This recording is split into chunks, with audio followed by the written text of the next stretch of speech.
ஒரு வாலிப பையன் பாருங்க, ஒரு தீ விபத்துல மாட்டிக்கிட்டான்.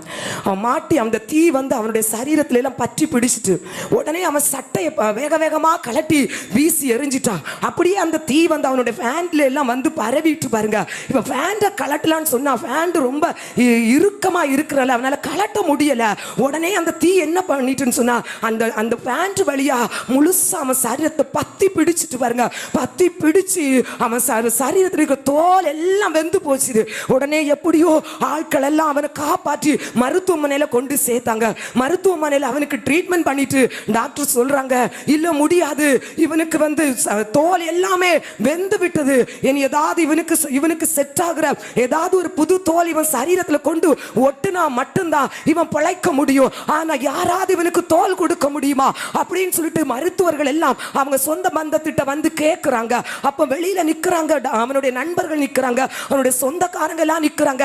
யாராவது தோல் கொடுப்பீங்களான்னு டாக்டர் கேட்கிறாரு. இவங்க எல்லாம் மாறி மாறி பாக்குறாங்க, நீ குடுப்பியா நீ குடுப்பியான்னு சொல்லி. சொந்த பந்தம் நண்பர்கள் எல்லாம் அப்படியே நின்று நீ குடுப்பியா நீ குடுப்பியா, யாருமே பதில் சொல்லல.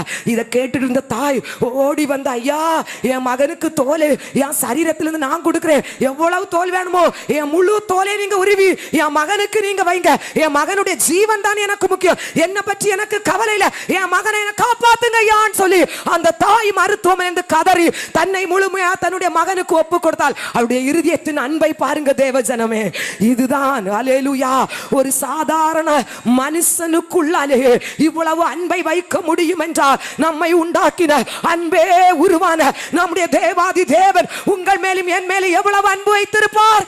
அதனால நம்முடைய சிலுவையிலே தன்னுடைய முழு சரீரத்தையும் கிழிக்க ஒப்பு கொடுத்தது. அல்லேலூயா.